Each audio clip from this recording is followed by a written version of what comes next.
Hey, good morning, my friends. You are here with the special ed professor, Dr. B, and you are in for a treat over the next 100 days.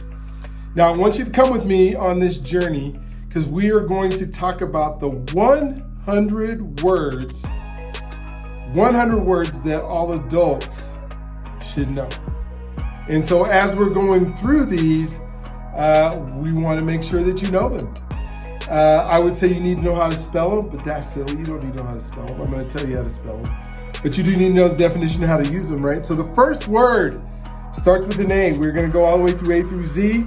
Obviously, A through Z is only 26 letters. I do know that. So we'll probably go through A through Z maybe 2 or 3 times. There'll be some A words, some B words, C words as we get going. So the first day is aberration. Aberration, A-B-E-R-R-A-T-I-O-N.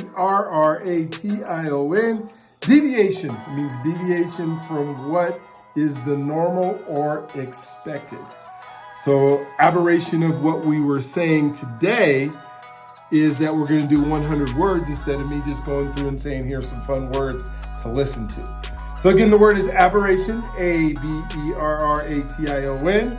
And you now are part of 100 days. We're going to go 100 days in a row of words you should know as an adult. So if this isn't a word that's in your vocabulary, it's time to put it in the vocabulary. All right, you guys have a great day. We'll talk to you tomorrow.